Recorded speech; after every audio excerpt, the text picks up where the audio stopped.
Our first installment of Unique Learning Systems platform training. My name is Emily Rosen, and I will be walking you through the foundational steps of ensuring all your students are on your class roster and then beginning to assess your students through their benchmarks. If you have not done so already, go ahead and add the N2Y app to your web desk. To do that, you're going to click Add Apps, search N2Y. You will have two options that pull up. You're going to select the one that says Password Locker, click Add, and then you can exit out of this screen. Once that app shows up, go ahead and click that. Now, all campuses received a department head login.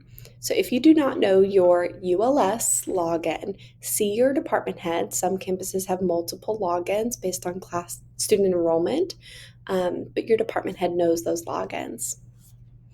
Once logged in, you will see on the left-hand side a menu toolbar. When you click that, you will see the platforms made available to you. In Plano ISD, we use 3 different platforms. One is Unique Learning Systems. This gives you access to all assessments as well as the supplemental curriculum. The second one is News to You, and this will access all current events and related activities. And the last one is Symbol Sticks, which brings up all visuals made available to you to download and utilize on whatever documents you need. Today we're going into Unique Learning System. Click the drop-down menu and navigate to N2Y GPS. Okay, this will show you a student's profile on your class roster. To see your entire class roster, you're going to click the blue menu. So for example, I have 3 students on my class roster. Now let's walk through what to do if you're missing a student on your roster.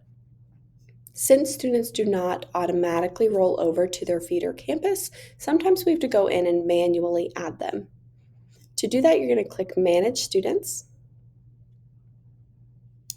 Again, this brings up your entire class roster. On the top right-hand corner, you will see the option to add a student. Now, there are 3 different options. You can either add an existing student or create a new student. Now, if you are not sure if a student already has an account through ULS, you're going to search for them through Add an Existing Student. We recommend that you always search first before creating a new account. So go ahead and click Add an Existing Student, and I'm going to search a sample name. Toggle Show All Available Students, or nothing will come up. I'm going to search that name again. I search the name Joseph, and this will bring up any student with the first or last name Joseph. Now, one of 2 things will happen here. You will either be able to automatically add your student because you see the green plus sign, or you will see a blue exclamation mark. If you need to add a student, but they have the blue exclamation mark, you are going to email either Caitlin Middleton or myself, Emily Rosen. We can manually drop that student from the class they are currently rostered in. Once we've done that, you will see a green plus sign to then add them. Okay, so once you've hit that green plus sign on your student, they will show up in your roster. If you navigate back to the N2Y GPS, you should see all your students rostered once added. Now, it will default to the first student on your list, so mine is student 2, but let's say I want to begin assessing student 4. I'm going to click on their profile, and this will automatically change. It doesn't look like it does, but it does. It will automatically change to the student that you've clicked on. Then you're going to scroll down to benchmarking. Assessments in ULS are called benchmarks. Go ahead and click that arrow. And on the left-hand side, you will see a menu of all English language arts assessments if made available. To toggle over to math, you can just click on that header. And for the example today, I'm going to scroll down. I want to assess my student on money, the topic of money. When you click a topic, all topics will have two versions of an assessment, either emerging or non-emerging. For example, Money 1, Money 2, Money 3, Money 4, they advance in rigor and skill level. Emerging is your foundational level. So if your student is not coming to you with data in their present levels on a certain topic, I would start with emerging. Or if a student is at the functional level of a topic, you would start with emerging. If you're not sure, go ahead and click that assessment and we can preview it. So on the right-hand side, once you've clicked on the assessment, you'll see an eyeball to preview. You can open that assessment and determine if it is appropriate for your student. Click Start.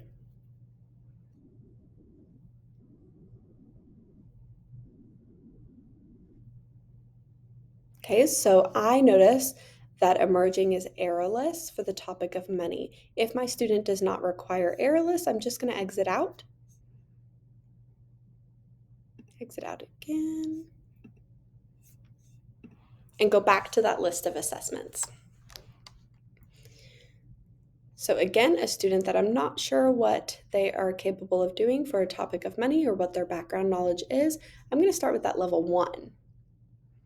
But a good idea is to go ahead and look at the student's present levels and identify their strengths in the area of math to then determine what level to begin with. So if I notice in present levels that my student can already identify coins, then I would bump up to money 2. Can they identify the value of those coins and bills? Okay, so I'm going to click on the assessment that I want to use with my student. Now I have 3 options. One is student view. We recommend that you do not start here, that maybe later in the year that you can update progress through student view because it is meant to be independent. A student accesses this on their own, navigates through the assessment independently. For beginning of the year purposes, you're either going to do teacher-led or offline.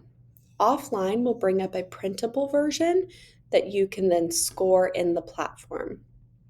This is a great option for students that are not able to access technology. For most of our students, we will do teacher-led.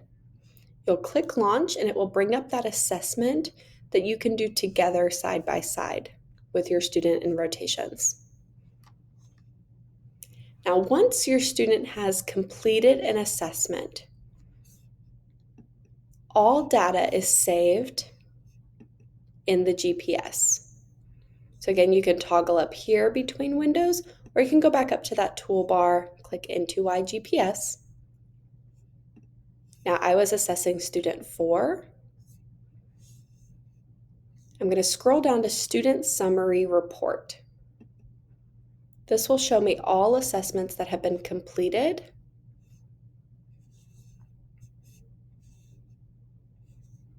So I see that time 2 in writing conventions 1 has been completed.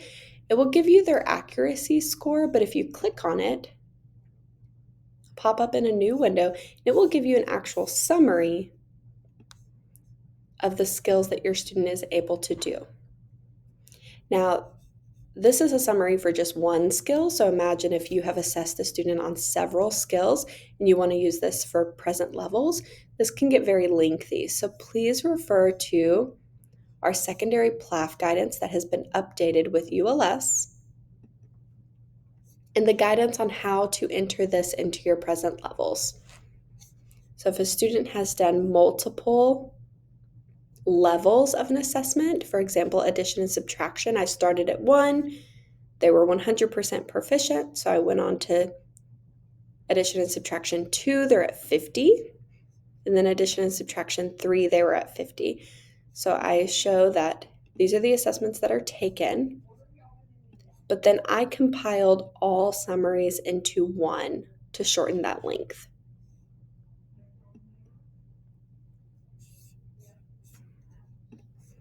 Okay, so today we covered how to add your students to your roster through Manage Students, then also how to assign the benchmarks to your student, and then how to view those student summary reports for present levels. We will be publishing more videos to come on the rest of the platform.